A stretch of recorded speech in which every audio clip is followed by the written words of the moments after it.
할렐루야, 할렐루야. 변함없는 하나님의 사랑이 우리의 소망이 되고 또 우리 삶의 중심이 되기를 간절히 원합니다. 우리 옆에 계신 성도님들과 사랑의 인사 한번 나누겠습니다. 하나님께서 당신을 사랑하십니다. 하나님께서 당신을 사랑하십니다. 하나님께서 당신을 사랑하십니다. 여러분, 일에 치이다, 일에 치인다라는 그런 표현이 있습니다. 우리는 살아가면서 정말 많은 일들을 해요. 우리가 그렇게 많은 일들을 해나가고 또 이렇게 수행하다 보면 어떨 때는 그 일을 다 끝마쳤을 때 오는 성취감보다 그 전에 찾아오는 피곤함, 그렇게 일에 치이는 때가 있습니다. 우리가 이렇게 인생을 살아가면서 하고 있는 일들이 우리 삶에 그렇게 중요하지 않다면, 혹은 그렇게 안 해도 별로 상관없는 것이라고 한다면 우리가 그렇게 일에 치인다라는 느낌은 덜 받을 텐데, 우리는 우리 앞에 놓여진 대부분의 일들이, 우리 삶에 우리가 행해야 하는 대부분의 일들이 우리의 삶에 있어서, 우리의 인생에 있어서, 우리의 미래를 위해서 너무나도 중요하기 때문에 그래서 그렇게 일에 치일 때가 있지 않은가 생각해 보았습니다. 오늘 우리가 읽었던 이 누가복음 12장의 본문은요, 두 부분으로 나뉘어집니다. 그런데 여러분들 오늘 말씀을 함께 읽으면서 느껴보셨을지도 모르겠지만 이 본문의 내용의 흐름이요, 왠지 좀 어색해요. 그도 그럴 것이요. 여러분들 오늘 성경책을 제가 저기 안건에 놨더니 아무도 안 들고 들어오셨는데, 어쨌든 우리 성경책을 보면요, 이 단락이 나눠지는 부분들이 있어요. 그죠? 이렇게 동그라미가 크게 앞에 이렇게 있는 것들, 그렇게 단락이 나눠지는데, 본문의 앞부분인 32절부터 34절까지의 말씀이 그 앞에 있는 단락의 끝 부분이고요. 이어지는 35절부터 마지막 40절까지의 본문은요, 새로운 단락을 시작하는 그 첫 부분입니다. 그러니까 이 단락이 중간에 바뀐 거죠. 이 오늘 본문의 말씀이요. 아마 그래서 이 말씀의 이야기가 조금은 부자연스럽다, 이어지지 않는다, 이렇게 다가왔는지도 모르겠습니다. 그런데 우리가 이 이야기의, 오늘 말씀의 이야기의 순서를 좀 바꿔서요, 뒤에 나오는 단락의 말씀의 이야기를 먼저 살펴보고 그 후에 앞의 이야기를 보면, 그러면 우리가 조금 더 자연스럽게 이 이야기를 볼 수 있습니다.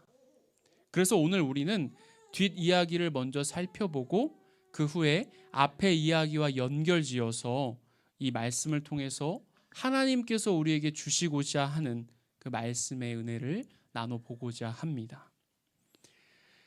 예수님은 우리에게 이런 말씀을 하십니다. 누가복음 12장 35절로 36절까지의 말씀입니다. 우리 한 목소리로 읽어봅니다. 허리에 띠를 띠고 등불을 켜고 서 있으라. 너희는 마치 그 주인이 혼인집에서 돌아와 문을 두드리면 곧 열어주려고 기다리는 사람과 같이 되라. 아멘. 다시 한 번만 해주세요. 자, 이 말씀을 보면요, 여러분, 두 종류의 사람이 등장함을 우리가 볼 수 있어요. 누가 있죠? 먼저 주인이 있고요. 그리고 열어주려고 기다리는 사람, 종이 등장합니다.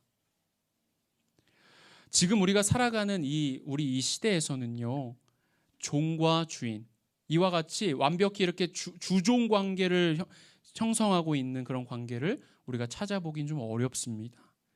그렇기 때문에 오늘 우리가 이 말씀을 함께 나누며 이 상황들을 우리가 머릿속에 좀 그려보아야 합니다. 여러분 한번 상상해 보세요. 옛날에 어느 마을에 아주 큰 집이 있었어요. 그 집에 주인이 있고요. 그 밑에는 그 주인을 섬기는 종들이 여러 명이 있었습니다. 여러분, 종이 여러 명 있었다, 종을 두고 있었다라고 한다면 어떤 사람이었을 것 같아요? 그 주인은 아마 굉장히 그래도 어느 정도 부를 축적한 사람, 부자인 사람이었을 것입니다. 그런데 어느 날 이 부자 주인이요, 결혼식에 참석하게 됩니다. 혼인잔치에 참석하게 됩니다. 뭐 그가 살고 있는 옆집이었는지 뭐 저 건너집이었는지 옆에 마을이었는지까지는 모르겠지만 아무튼 그가 이렇게 혼인잔치에 초대받아서 가게 된 거예요. 그리고 아마도 이 주인은 그 결혼식에 참석하기 위해서 혼자 간 것이 아니라 누군가와 동행했을 거예요. 종과 동행했을 것입니다.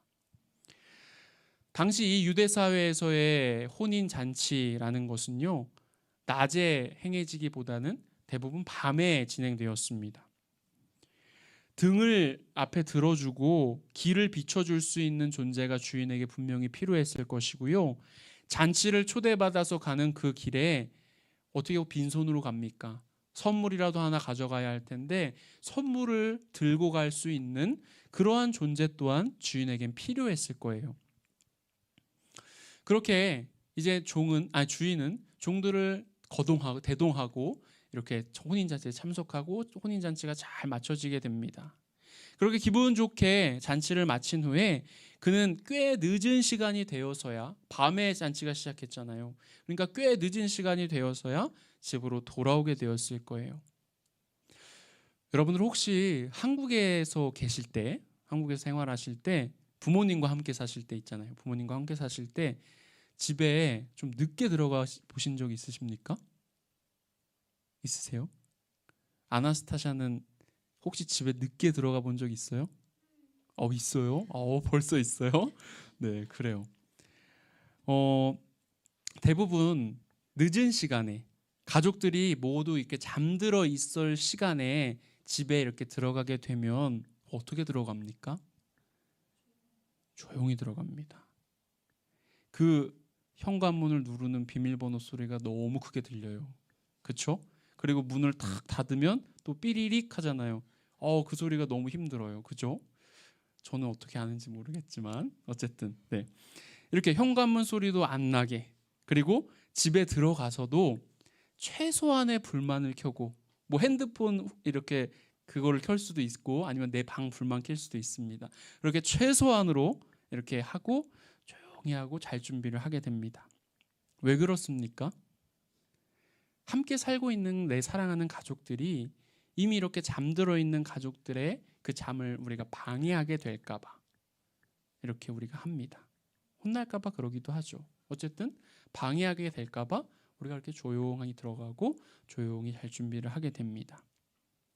그 이유는 이미 밤이 되어서 잠들어 있고 자고 있을 가족들을 우리가 존중하기 때문이고요. 막 시끄럽게 내가 이렇게 하고 싶은 대로 불도 다 켜고 막 문도 막 세게 닫고 막 샤워도 막 소리 내서 하고 이렇게 한다는 것이, 내가 하고 싶은 대로 한다는 것이 가족과 나와의, 가족들 간의 그 관계에서는 맞지 않기 때문일 것입니다. 그런데 여러분, 이 당시에 주인이라는 존재는 어떻겠습니까? 어떤 시간이 되었든, 그게 뭐 새벽이었든 한밤중이 되었다 할지라도 그가 집에 돌아와서 문을 두드리기만 하면 누구든 즉시 나와서 문을 열어주고 돌아온 주인을 맞이해야 하는 게 마땅합니다. 여러분, 매우 당연하게도 당시에는 뭐 전화기가 있었겠어요? 뭐가 있었겠어요? 뭐 어떤 통신 수단이라는 것이 없었기 때문에 집에서 주인을 기다리는 종들은 이 주인이 언제쯤 오게 될까라는 것을 예상할 수가 없었을 거예요. 그래서 그들은 그들에게 맡겨진, 뭐 주인만 계속 기다리는 것은 아니지 않았겠습니까? 그들에게 맡겨진 다른 일들을 하고 있던지, 혹은 늦은 시간이 돼서 잠을 청한다든지 휴식을 취한다든지, 그렇다고 해도 할지라도 그때가 어느 때이든지 주인이 문을 두드리기만 하면, 주인이 문을 두드리는 소리가 들리면 그 즉시 종들은 돌아온 주인에게 잘 돌아오셨습니까? 인사를 하고 필요한 것은 없으십니까? 이렇게 살펴야 했을 것입니다. 이것이 바로 주종 관계 속에서 아주 합당한 모습이에요. 여러분, 우리는 모두 주종 관계가 아니라 이렇게 수평적인 관계를 맺고 살아갑니다. 그런데 이렇게 수직적인 관계를 맺고 살아가야 하는 아주 대표적인 곳이 있습니다. 그것이 어디죠? 우리 오늘 군대 갔다 오신 분들이 오늘 또 연주가 있어서 못 오셨는데, 군대, 한국의 군대라는 곳이 이 수직적인 관계의 대표적인 곳이에요.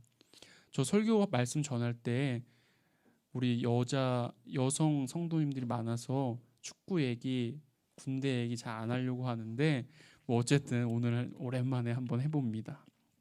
그냥 예일 뿐이에요. 저는 군대에서요 지휘관 운전병 1호차 운전병 생활을 했습니다. 그 1호차 운전병만큼 이렇게 편한 것도 없다라는 이야기 들어보셨죠, 여러분들도. 하여튼 되게 편하다고 소문이 나 있는데 그 안에도 고충이 있었어요. 그 중에서도 오늘 말씀에 이 종과 같은 어려움이 저에게도 있었는데요. 그것이 무엇이냐 하면 그 일과 시간에 해야 할 일, 이제 평일 낮 시간에 해야 할 일, 또 제가 이게 잠자는 생활관에서 해야 할 일, 또 저와 함께 이제 복무하고 있는 전우들과 함께 해야 할 일들이 분명히 저에게도 있어요. 1호차 운전병에게도 있어요. 근데 그것을 하면서도 언제 그 지휘관이 저를 부를지 모르니까 빨리 시동 켜라, 어디 가자, 뭐 하러 가자 이렇게 저를 부를지 모르니까 언제 출발해야 할지 모르기 때문에 계속해서 제가 할 일을 하면서도 제 머릿속은, 제 관심은 온통 그곳에 가 있는 거예요. 지휘관이 부르면 그 즉시 출발할 수 있는 그 준비가 항상 되어 있어야 한다는 것입니다. 근데 그것은 주일에도 마찬가지였어요. 제가 군대에서 생활을 하면서도 주일날 예배를 드릴 거 아니에요. 근데 교회를 이제 딱 갔는데도요, 예배를 드리는데도요, 온전히 그 예배에 집중하고 또 말씀에 집중해야만 하는데, 이 시간에 혹시 나를 호출하지 않을까? 나 부르지 않을까? 계속해서 말씀에 집중하지 못하고 계속해서 그 누군가의 연락에 문이 열리는 소리만 나면 뒤를 돌아보고 혹시 날 부르나? 그렇게 그런 것들에 신경 써야만 했습니다. 마찬가지로 주인이 돌아오기를 기다리는 종은 집안에서 자기에게 맡겨져 있는 그 자신의 일들도 해야 할 것이었고요. 언제 올지 모르는 그 주인을 맞이하는 일 또한 그는 해야 했습니다. 이 두 가지 일 중에 하나도 소홀히 할 수 없었어요. 두 가지 모두 완벽하게 수행해야만 했습니다. 그런데 오늘 말씀은 우리에게 뭐라고 이야기하고 있습니까? 우리 다시 한번 누가복음 12장 35절로 36절의 말씀 함께 읽어봅니다. 허리에 띠를 띠고 등불을 켜고 서 있으라. 너희는 마치 그 주인이 혼인집에서 돌아와 문을 두드리면 곧 열어주려고 기다리는 사람과 같이 되라. 아멘. 너희는 마치 주인이 돌아오기를 기다리는 사람처럼, 주인을 기다리는 사람처럼, 그 사람처럼 되라 라고 말씀하고 계십니다. 우리가 기다려야 할 주인, 우리가 맞이해야 할 주인이 누구시죠? 예수님이시죠. 우리가 기다려야 할 주인, 우리들 말이에요. 우리가 기다려야 할 주인, 우리가 맞이해야 할 주인은 예수 그리스도이십니다. 그래서 오늘 본문 39절과 40절 말씀, 이어지는 말씀에서 이렇게 말씀하십니다. 함께 읽습니다. 너희도 아는 바니 집주인이 만일 도둑이 어느 때에 이를 줄 알았더라면 그 집을 뚫지 못하게 하였으리라. 그러므로 너희도 준비하고 있으라. 생각하지 않은 때에 인자가 오리라 하시니라. 아멘. 여러분, 생각하지 못하는 그때에 인자가 오시리라 라고 이야기하십니다. 언제 인자가 올지 모릅니다. 예수님께서 언젠가 분명히 이 땅 가운데 오시게 될 텐데 그게 언제인지를 모른다는 거예요. 예수님이 이 땅에 다시 오시는 그날을 우리는 분명히 기다리고 준비하고 있어야만 하는데, 그런데 언제 올지 모르는 주인과 같이 그날을 좀 우리가 미리 알면 좋을 텐데 그날이 언제인지를 우리가 모르기 때문에 우리가 어려운 것입니다. 언제 오실지 모른다는 것, 그것이 가장 큰 문제입니다. 그렇다면 그 언젠가 오실, 생각지도 않은 그때에 오실 그 주인을 기다리는 사람처럼 너희가 돼야 한다라고 하는 말씀은 무슨 말입니까? 주님께서 분명히 이 땅에 다시 오실 텐데 그 주님을 맞이하는 우리가 언제 올지 모르는 그 주인을 기다리는 종과 같이 되어야 한다는 것이죠. 그렇다면 이 말은 우리 또한 이 이야기 속의 종들이 그랬던 것처럼 우리에게 맡겨진 일과 그 주님을 기다리는 일, 주님을 맞이하는 일을 우리가 동시에 잘 할 수 있어야 한다는 것입니다. 그것이 언제 올지 모르는 그 인자를, 그 주님을 맞이하는 준비라는 것이죠. 언제 오실지도 몰라요. 그죠? 언제 오실지도 모르는데 그냥 무턱대고 그냥 나에게 맡겨진 일들을 뭐 주님 오신다고 했으니까 뭘 굳이 해라고 이야기하면서 그냥 미뤄두고 우리가 마냥 그냥 기다리고 있을 수만은 없는 것입니다. 하지만 그렇다고 해서 분명 다시 오실 그 주님을 우리가 뭐 언제 오시면 오시겠지 이렇게 하고 그냥 잊어버리고 그냥 내 맡겨진 일만을도 할 수도 없는 것이죠. 이렇게 우리는 매 순간 두 가지 그 일을 신경 쓰고 있어야 합니다. 우리에게 맡겨진 일을 우리가 하고 있는가? 주님이 언제 오시나? 우리가 맞이해야 되는데 이 모든 것을 우리가 신경 써야 한다는 것이죠. 여러분은 주님을 기다리는 것, 또 이 맡겨져 있는 우리의 그리스도인으로서의 우리의 일들을 하는 것, 이 두 가지 중에 그나마 좀 쉬운 게 뭐라고 생각되십니까? 뭘 것 같으세요? 뭘 것 같으세요? 되게 어려운 질문이죠. 그렇죠? 저는 말씀 준비하면서 잘 생각해 보니까요. 그냥 예수님을 맞이하는 일이 좀 더 쉽지 않을까라는 생각을 해봤습니다. 왜 그런가 하면요. 예수님이 나 언제 갈 거야? 라고 다시 이야기하시진 않았지만 예수님이 다시 오시는 것은요. 누구나 알 수 있다. 누구나 다 알 수 있다라고 말씀해 주셨기 때문입니다. 우리 마태복음 24장 25절부터 27절 말씀을 통해 예수님은 이렇게 말씀하고 계십니다.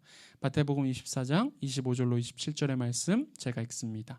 보라, 내가 너희에게 미리 말하였노라. 그러면 사람들이 너희에게 말하되 보라, 그리스도가 광야에 있다 하여도 나가지 말고 보라, 골방에 있다 하여도 믿지 말라. 번개가 동편에서 나서 서편까지 번쩍임 같이 인자의 임함도 그러하리라. 아멘.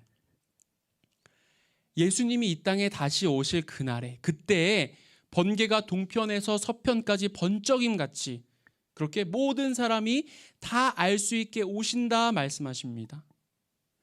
언젠진 모르지만, 때는 모르지만 주님이 다시 오시는구나, 다시 오셨구나 라는 것을 번개가 치는 것과 같이 모든 사람이 다 알 수 있다라는 것입니다.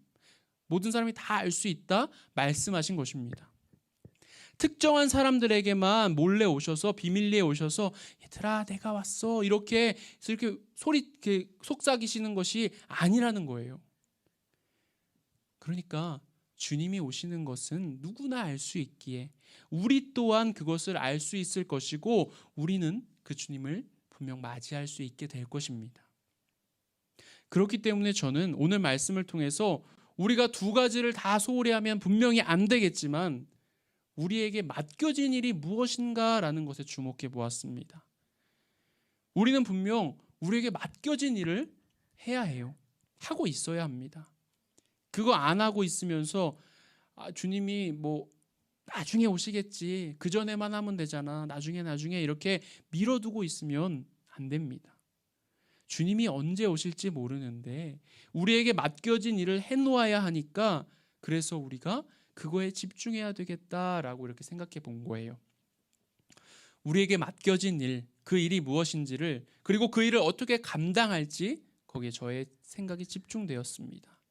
그리고 나서요, 오늘 본문의 그 단락의 앞부분을 보니까 답이 보이는 것 같았습니다.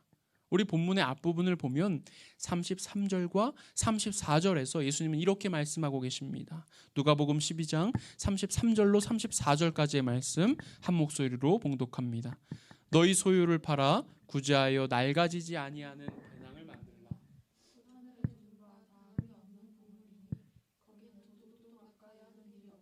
좀도 먹는 일이 없느니라. 너희 보물 있는 곳에는 너희 마음도 있으리라. 아멘. 우리에게는 해야 할 일이 있습니다. 그리고 어쩌면 우리 한 사람 한 사람에게 하나님께서 특별하게 허락해 주신 일들 또한 우리에게 있을 것입니다. 주님이 주신 일, 주님이 우리 마음 가운데 주신 그 사랑의 마음을 따라서 해야 하는 일들 말이죠.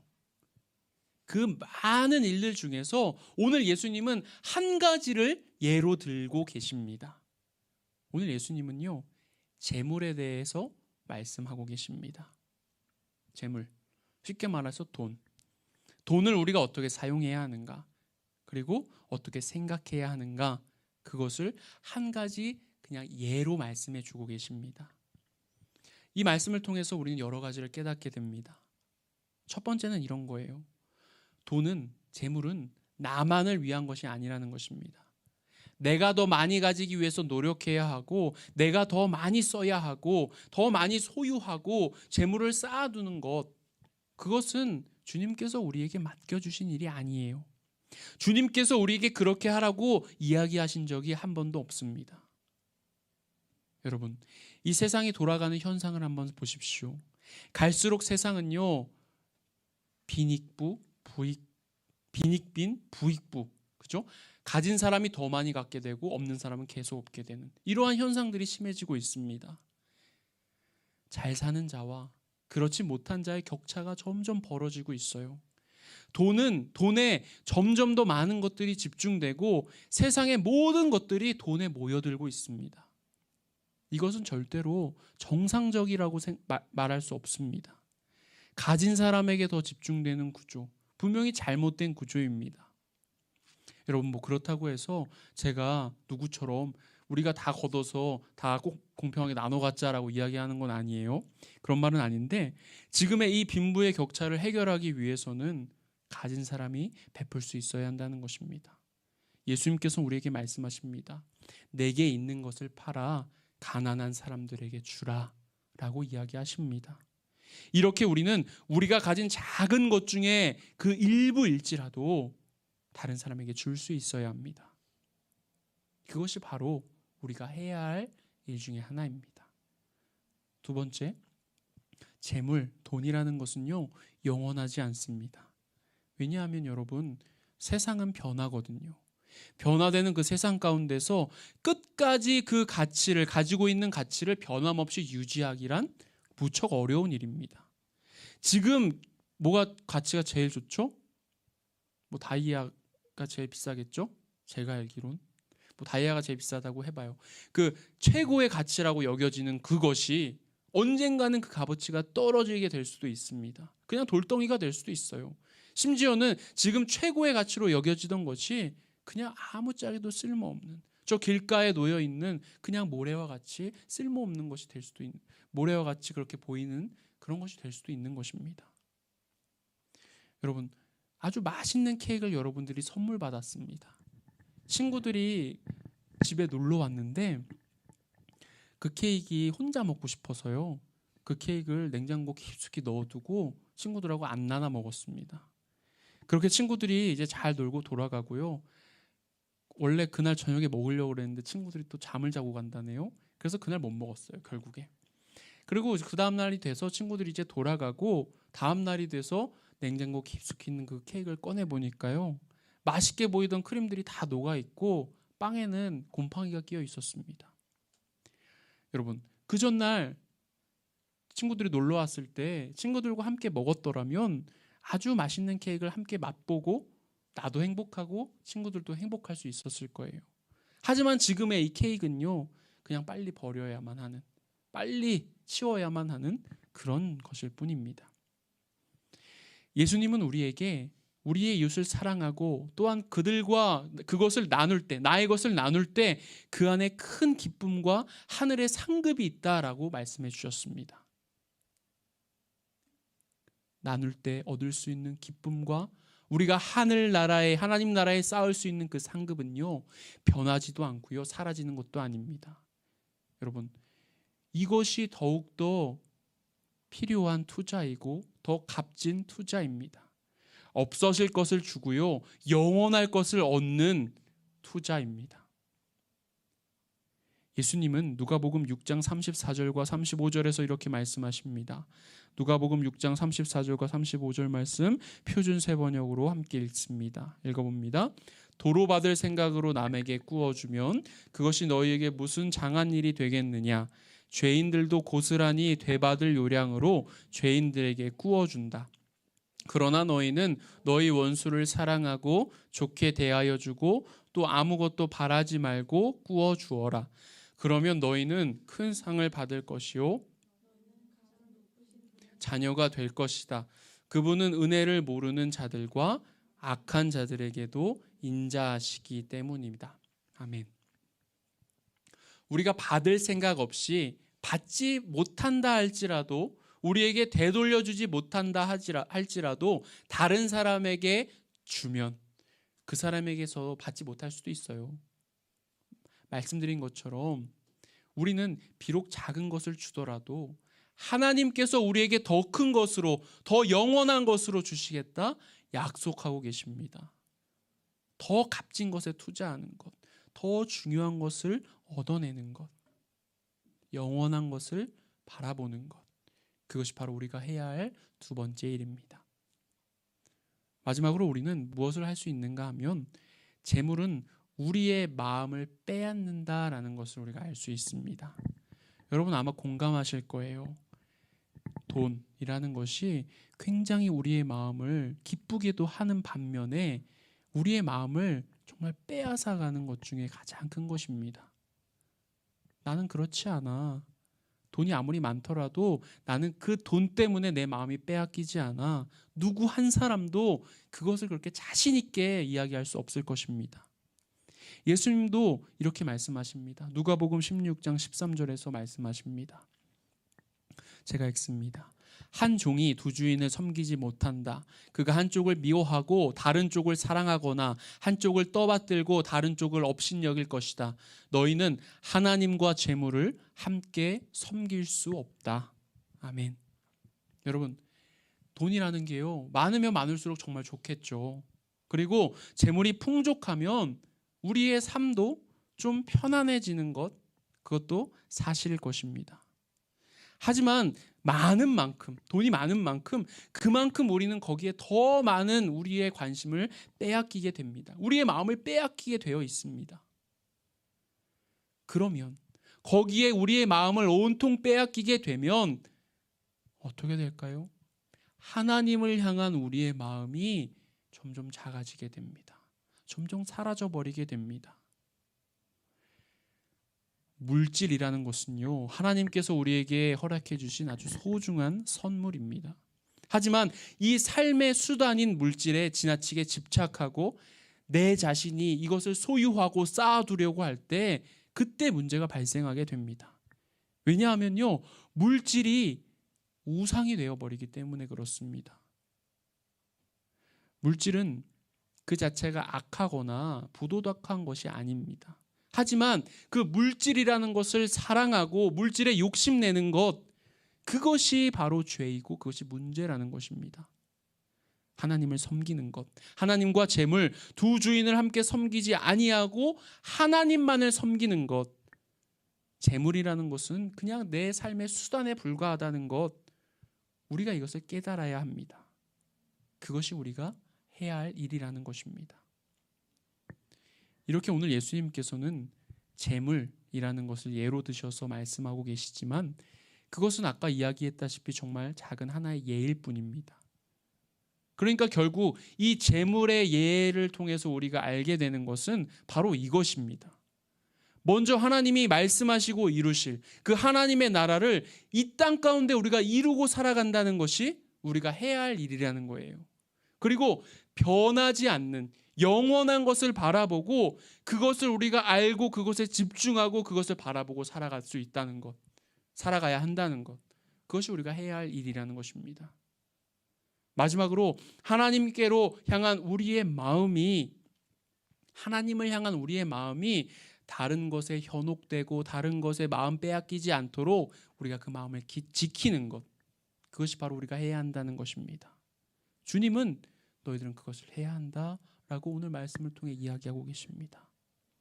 그런데 여러분, 제가 말씀을 시작하며 처음에 일에 치이다, 일에 치인다라고 말씀드렸던 거 기억하시죠? 우리가 해야 할 일, 제가 해야 할 일에 집중해 봤다고 했잖아요. 우리가 해야 할 일 중요합니다. 해야 합니다. 꼭 해야 합니다. 하지만 그 일들에 치여서 정작 중요한 것을 우리가 잊어버리거나 놓쳐서는 안 됩니다. 저는 오늘 이 말씀을 준비하면서요, 우리가 이 땅에서 해야 할 일이 무엇인가, 나에게 맡겨진 일이 무엇인가, 거기에만 집중했어요. 일, 해야 할 일, 맡겨진 일, 그 일이라는 단어에만 계속 집중하고 생각했습니다. 그런데 그러다가 오늘 본문 안에 계신 하나님을 발견하게 됩니다. 아, 내가 하나님이 맡겨주신 일이라는 것에만 집중하다가 정말 중요한 것을 놓쳐버릴 뻔했구나. 하나님을 잊어버릴 뻔했구나. 그런 생각이 들었습니다. 주인이 맡긴 일, 주인을 맞이하는 일, 거기에 빠져서 정작 그 주인이 누구인가, 주인이 어떤 분이신가, 그것을 잊어버릴 뻔한 거예요. 우리가 기다리는 그 주인, 그 하나님, 그 주님은 어떤 분이실까요?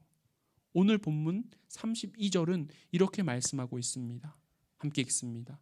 적은 무리여 무서워 말라. 너희 아버지께서 그 나라를 너희에게 주시기를 기뻐하시느니라.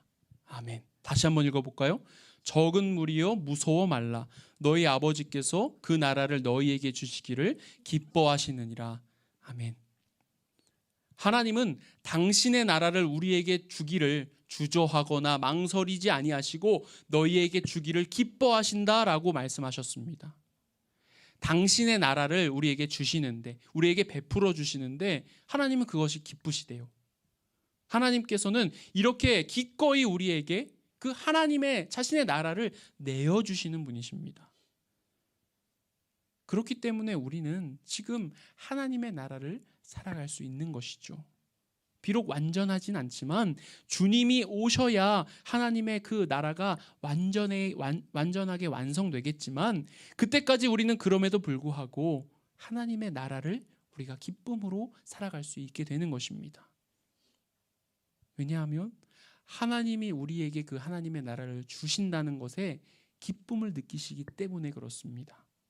그리고 섬김을 받아야 마땅한 그분이 우리를 섬겨주시는 분이라고 예수님 말씀하십니다. 오늘 본문 37절과 38절의 말씀인데요, 제가 읽어봅니다. 주인이 와서 종들이 깨어있는 것을 보면 그 종들은 복되다. 내가 진정으로 너희에게 말한다. 그 주인이 허리를 동이고 그들을 식탁에 앉히고 곁에 와서 시중을 들 것이다. 주인이 밤중에나 새벽에 오더라도 종들이 깨어있는 것을 보면 그 종들은 복되다. 아멘. 여러분, 종이라는 것은요, 주인을 섬기기 위해서 존재하는 거예요. 그렇게 주인은 종들에게 섬김을 받는 존재입니다. 그게 당연하죠. 그런데 우리의 주인이신 예수님이 이 땅에 오셨는데요, 그 예수님의 모습이 어떠했습니까? 예수님은요, 섬김을 받는 분이시라기보다 섬기는 분이셨습니다. 냄새나고요, 더러웠던 그 제자들의 발을 직접 씻겨주셨던 분이, 그렇게 섬겨주셨던 분이 바로 우리 예수 그리스도이십니다. 우리가 행한 것들, 우리가 베푼 것들, 그것 이상으로 우리를 사랑해 주시고 그것 이상으로 우리에게 베풀어 주시는 분이 바로 우리 주님이신 것이죠. 왜냐하면요, 주님께서는요, 우리를 사랑하기 때문에 그렇습니다. 하나님은 우리를 태초부터 영원까지, 지금까지, 영원까지 한결같이 우리를 사랑해 주십니다. 우리는 하나님의 사람이죠. 우리는 하나님의 사람들로 분명 우리에게 맡겨진 일이 있고 해야 할 일들이 있습니다. 그리고 다시 이 땅에 언젠가 오실 그 주님을 맞이해야 하는 일도 우리는 해야 합니다. 하지만 우리는 그 너머에 계신, 그 모든 일들 너머에 계신 하나님을 바라볼 수 있어야 합니다. 변함없는 하나님의 사랑, 한결같이 우리를 바라보시는 그 하나님을 우리 모두가 바라보고 또한 우리가 그것에 감사하며 살아갈 수 있게 되기를 바랍니다. 사랑하는 성도 여러분, 하나님은요, 사랑이십니다. 그리고 그 사랑이신 하나님께서 여러분 한 사람 한 사람을 영원까지 사랑해 주고 계십니다.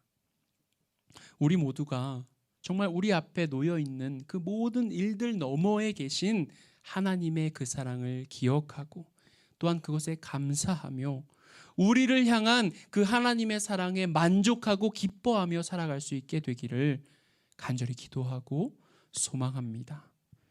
아멘.